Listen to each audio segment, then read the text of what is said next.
میرے نبی پاک علیہ السلام کے غلام حضرت طارق بن عبداللہ رضی اللہ تعالیٰ عنہ فرماتے ہیں کلمہ پڑھنے سے پہلے ایک دفعہ ہمارا سارا قبیلہ تجارت کے لیے نکلا تھا، اور اس وقت منظر یہ ہوتا تھا کہ ہم اپنی عورتوں کو بھی ساتھ لے جاتے تھے۔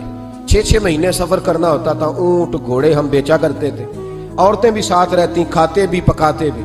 کہتے ایک سفر سے ہم واپس آ رہے تھے تو مدینے کے باہر صحرا میں ہم نے پڑاؤ کیا، اکیلے رسول پاک صلی اللہ پھر ایک دفعہ پڑھیے گا، ایک دفعہ پھر کہیے گا صلی اللہ تعالی علیہ وسلم۔ کہتے ہیں نبی پاک تنہا اکیلے حضور نہ سیر کرتے کرتے ہمارے قافلے کے پاس سے گزرے، خیمے لگے تھے، پڑاؤ کیا، محبوب تشریف لے آئے۔ کہتے ہیں حضور سید عالم صلی اللہ تعالی وسلم تشریف لائے، کوئی قبیلے میں سے قافلے میں سے حضور کو جانتا نہیں تھا۔ ایک سرخ رنگ کا اونٹ تھا ہمارے سردار کا جو بکنے سے رہ گیا تھا، بڑا خوبصورت۔ کہتے ہیں نبی پاک کو پسند آ گیا۔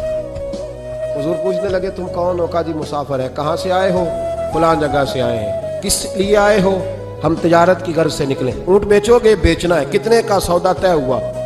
اس نے کہا اتنے لینے، حضور نے کہا اتنے دینے ہیں، بات طے ہو گئی۔ کہتے ہیں لگام حضور نے پکڑی اور فرمانے لگے وہ سامنے میرا شہر ہے جس کا نام مدینہ، وہ میرا شہر ہے، میں ابھی مدینے جاتا ہوں، اپنے غلام کو بھیجتا ہوں اور تمہیں آ کے نہ قیمت دے جاتا ہے۔ محبوب گھوڑے کی لگام تھا، اونٹ کی لگام تھا، میں نکیل تھا، میں اونٹ تھا سرخ رنگ کا۔ حضور لے کے جب نکلے نا، تھوڑا سا چند قدم آگے گئے تو ان میں سے ایک شخص بولا، کہنے لگا سردار آپ سیانے لوگ ہیں، سمجھدار ہیں، اس شخص کا نام پوچھا آپ نے؟ قبیلہ پوچھا ہے؟ ایڈریس کا پتہ ہے؟ پتہ ہے کہاں رہتا ہے؟ اتنا قیمتی اونٹ دے دیا۔ سردار بھی کہنے لگا، سارے کہنے لگے یار ان کی باتوں میں اتنی لذت تھی، ان کے گفتار و رفتار اتنی بابکار تھی، مزیدار تھی کہ ہوش ہی کوئی نہیں رہا۔ بھئی ہم پرانے تاجر ہیں، کبھی اس طرح کا سودا کیا ہی نہیں جس طرح کا آج ہو گیا۔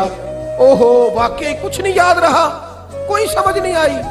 وہ ابھی نظر آ رہے، ایک آدمی دوڑ کے جاؤ، دوڑ کے اور جا کر کے نا ان سے کہو، بڑی جائز بات ہے، وہ ناراض بھی نہیں ہوں گے۔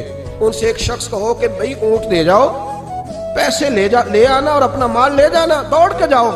ایک شخص دوڑنے لگا تو سردار کی بیوی خیمے کے اندر تھی، پردے کے پیچھے سے بولی، کہنے لگی خبردار کوئی پیچھے نہ جائے، اگر پیسے مل گئے تو ٹھیک ہے، نہ ملے تو میں دے دوں گی، کوئی پیچھے نہ، کوئی نہ جائے پیچھے۔ سردار کہنے لگا تو جانتی ہے؟ کہنے لگی نہیں۔ کہا گارنٹی کیوں دے رہی ہے؟ تو کہنے لگی تم نے ان کا چہرہ نہیں دیکھا؟